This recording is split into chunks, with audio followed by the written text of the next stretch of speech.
Magandang umaga mga masugid na taga-subaybay ng ating Ang Katotohanan Live. Ngayon mga kaibigan, dito na tayo sa ating chapter 3, no?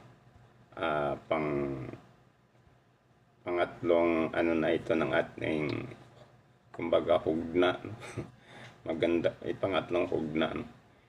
The third chapter of our Ang Katotohanan Live, no? Tika, kumanda na naman yung ating pan. Lagi tayong tinitira nito.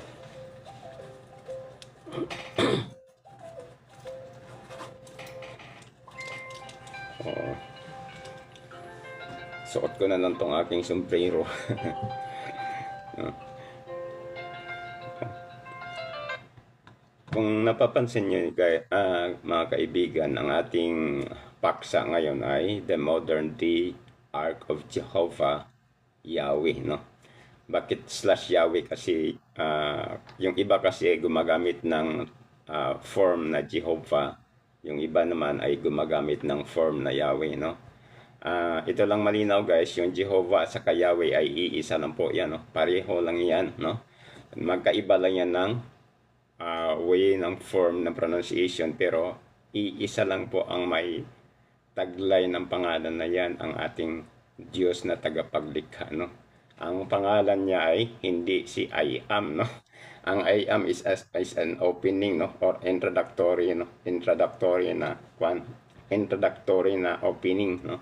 Para mag-introduce ang isang individual sa kanyang tunay na identifying name, no? Identifying name, no?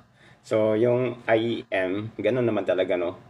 Bago lahat naman tayo kapag mag-introduce ng ating pangalan ay mag-start tayo ng I am. So, that is the starting point of introducing your personal name, no? The I am is not a name, no?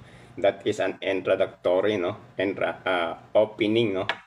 Before you introduce your personal name, so, gagamit ka talaga ng I am, no? So, ganyan, no? So, ang ano lang doon sa pagkasabi ng Diyos sa pag sinabi niyang I am, dahil sinabi niya doon na I am that I am, no? Ang meaning ng I am that I am ay nag-affirm, no, na specific na nag-iisa lang siya, no, at wala nang iba maliban sa kanya. At sinusuportahan niyan sa Isaiah, no, chapter 8 verse 10, no. Malinaw doon na